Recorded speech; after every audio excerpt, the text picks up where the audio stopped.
Salutare lume și bine v-am găsit sau regăsit astăzi cu un nou episod de Desert Opolis. Nu credeam că o să mai zic asta, dar știu că cineva acolo o să-i placă acest episod și e vorba despre tine, Dark. Bun, în episodul de astăzi am cam făcut o mică greșeală când am înregistrat și am făcut ceva progres în misiunii, dacă îmi dați voi să vă arăt. Noi în ultimul episod am terminat asta, pagina asta de misiuni. Și eu am cam făcut mai multe misiuni de pe aici și nu mi-am filmat. Dar oricum, în episodul de azi o să continuăm cu misiunile și da, nu uitați, dacă vă place episodul, nu uitați să omorâți butonul ăla de like, să vadă și prietenii voștri, dați un share. Și astea fiind spuse, vă las cu episodul. Bun lume, în ultimul episod de v-am spus că nu, că n-am filmat, am făcut ăsta, Wooden, chestia asta, Wooden Strainer-ul și câteva misiuni pe aici, după cum cred că am spus și în intro, dar oricum o să avem nevoie de redstone, deci trebuie să facem asta, să punem astea aici și să se face redstone-ul cu ajutorul sivului de fier. Noi facem redstone acum din cristalele astea care le făceam în episodul anterior din copaci ăștia. Mai iau că sigur o să avem nevoie de ceva copaci. Bun, acum luăm și noi restul să facem quest-ul. Și ce trebuie să faci pentru un bloc de restul? Bun, fix 9 am pus. Am făcut, pardon. Bun. Ce trebuie să fac în asta? Ce asta? Bun, am nevoie de block of crystallized mine și așa, bun. Și un bloc de redstone. Am pe aici, de alea nu. Nu. Nu am, din păcate, dar mi se pare că pot folosi astea pentru a face în quartz gold. Da, nu putem face.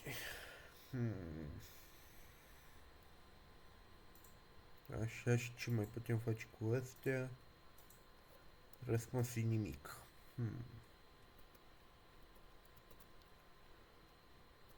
Bun. Trebuie să așteptăm să crească copacul. Deci, cred că o să fac... O să avem nevoie de acest lucru care se craftează cu 4 bone blocuri ca să creștem copaci mai eficient și mai repede și toate cele bune. Deci, revenim. Bun lume, eu explorând un pic împrejurimile am găsit un sat și da, ceea ce înseamnă probabil mai multe relicve, dar cel mai important blocurile astea din care pot face compost, bone meal, ca să facem chestia aia, să creștem copaci la infinit. Cred că am luat cam tot, mai dau repede un ochi în sat și dacă găsesc încă ceva, vă voi anunța. Baftă lumii. Dar lumea n-a mai găsit nimic în sat, așa că ne îndreptăm și noi spre casă. Sper să nu trebuiască să mor, că sunt 3 inimi și... Ce mișto e locul ăsta.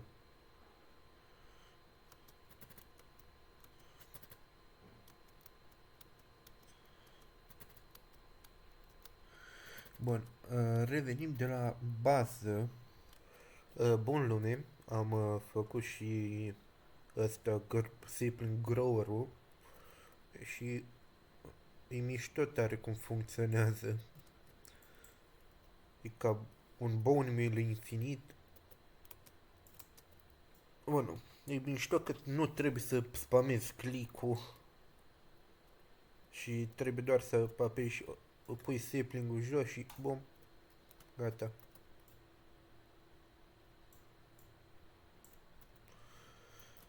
Bun, așa, ca să facem următorul lucru, trebuie să am două blocuri, parcă, de asta. Două, restul un bloc bun de la... Nu știu unde l-am pus aici, bun. Și... Bun. Așa, mă uităm și eu un pic pe la misiuni. Așa, ăsta. Se face cu restul și 6 de astea, bun. Restul în mijloc, 2 de astea. Bun.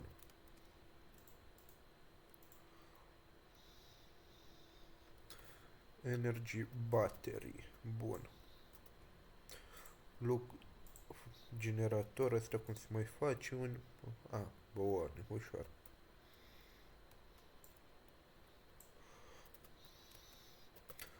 Bun. Acum combinăm astea două și avem generatorul. Fuel items. Bun. Acum cred că o să avem nevoie de încă o baterie, deci încă 9 redstone. Deci mai trebuie să creștem copaci sau să văd dacă mai am în chest. Nu mai am. Nu mai am. Din păcate. Bun. Revenim când o să trecem un pic la... După ce terminăm de farmat acum un pic. Deci, baftă. Bun lume, cam cu cărbune face cam 32 de fâie de ăștia. 32.000, pardon, de fâie de ăștia. Și eu zic că e bine. Momentan e bine pentru prima sursă de energie. Dar să punem acolo. Acum avem de făcut niște cabluri. Piper, na. Pua, cât de scumpă e asta. Dar trebuie făcut 9, 18, 19 reston. Numai pentru ăsta. Ăsta dropper 3 redstone. Pentru asta 22 de rest. Stai, deci 18, 19, 21 cu 1, 22, da, 22. Bun, așa. Avem nevoie de 22 restul ca să facem misiunile și avem de-abia 4. Cred că o să avem nevoie acum repede să mai creștem copaci. 22 de bucăți, avem 2 nefăcut, bun. Dai tată, dai copaci acum. Bun, sper că vă place acest episod, că stau să muncesc o grămadă la el. Nu mai spunem de... Nu edit, nu numai că să-l filmez. E o grămadă. Dar să fac și restul de lucruri gen edit și toate astea. E mult rău de făcut, deci... Da. Revenim când o să facem cablurile. Bun, lume, am făcut rost de resursele necesare. Am făcut energy pipe-urile. Și acum să le facem pe celelalte astea dropări. Am nevoie de cobble. Am princesa, nu. Nu. Nu am, din păcate, deci... Da. Bine că avem generatorul ăsta și noi trebuie să ne ducem până în subteran.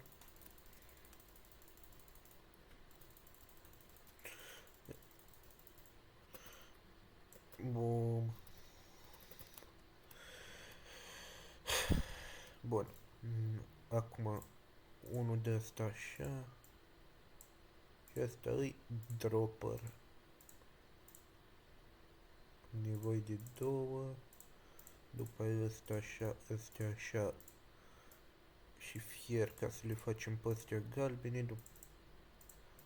După aia două găleți.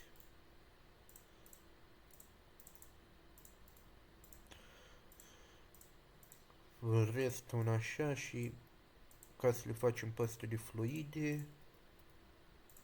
Acum ăsta care se face cu crystallized de ăla, dar nu mai am. Stai un pic. Da, fai. Bun, nu-i problemă, tăiem repede un copac care bine că e crescut. Unu. Oricum, sper că următoarea pagină vom putea face rost de diamante și chestii. Că nu mai știu ce voiam să fac cu diamantele, dar știu că era ceva de făcut cu diamantele. Bun. Mi se pare mișto modul. Sper că o să fie mai apreciat.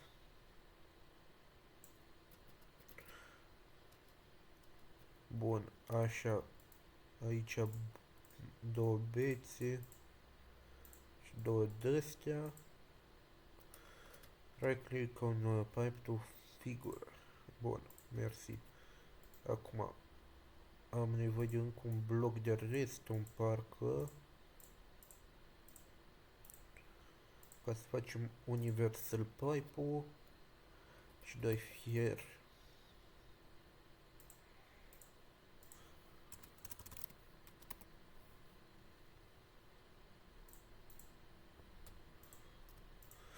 Bun. Acum intrăm un pic în următoarea pagină de misiuni.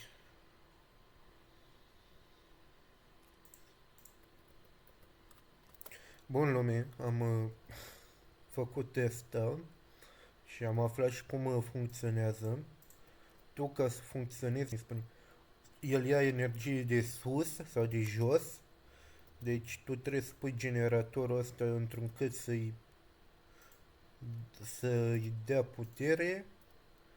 Și da, eu m-am chinuit cu cablu, cu nebunii de-astea. Deci, da, bine că ai unde să te uiți ca să vezi ce și cum. Că altfel era ai de mine. Bun. Blackstone-ul îl facem prin așa, cu un block of crystallized mineral. Cu 100 AE de ăștia. Se transformă direct în Blackstone și cu Blackstone-ul facem, trebuie să-l punem în șmecheria asta aici, care am aflat că poate să facă și crystallized material. Bun, suficient, mulțumesc. Luăm lichidul ăsta, facem un bloc de crystallized material.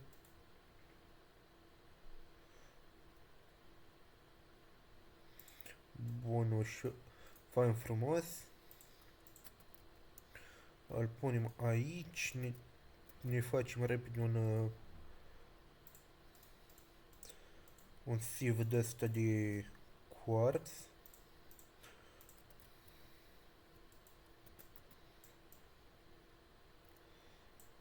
Bun. Luăm sievul de fier, îl punem aici. Punem și blocul aici. Și punem blackstone-ul. Cred că o să mai fac unul de astea pentru facerea de crystallized material. Deci,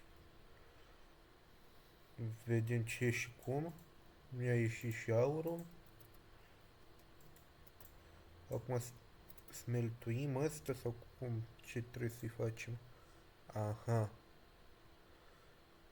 Erodie water pentru 3 nuggeturi de aur și șansă de 50.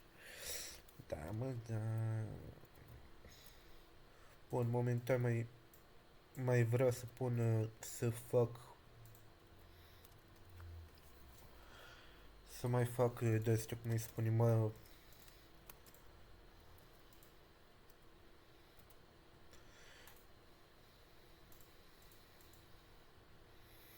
crystallized material și revenim imediat.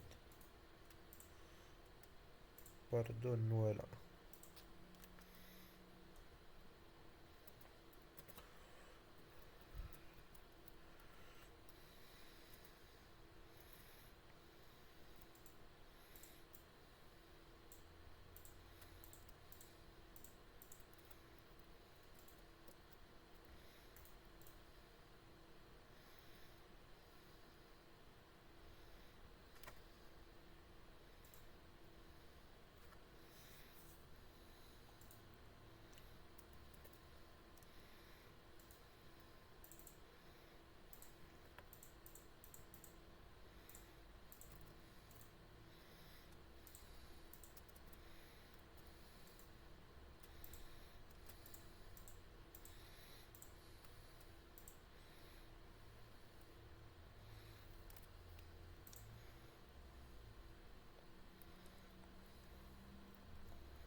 Charge, you'll see at the top, it has 680, 790 AE out of 1.6 killer AE, which is the same as RF, by the way, I believe. So 1 RF, I think, equals 1 AE in these versions of Minecraft.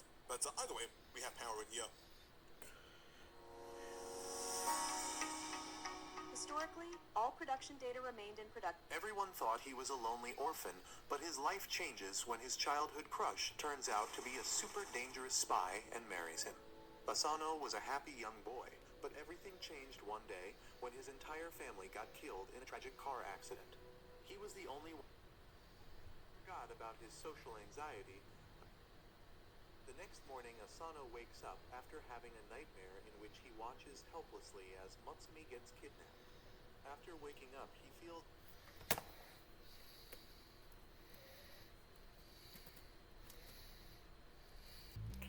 Bun, lume, am făcut niște Blackstone aici. După cum am spus, am făcut și încă un strainer de ăsta.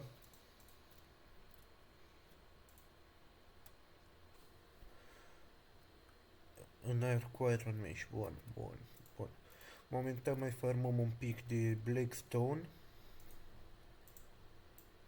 Dacă tot avem posibilitatea.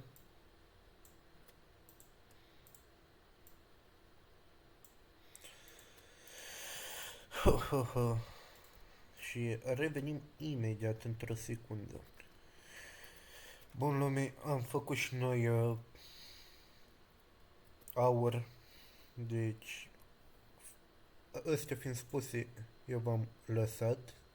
Sper să vă placă clipul și dacă vă place să dați pe butonul de like, abonare, share, tot ce trebuie. Eu v-am lăsat. Pa!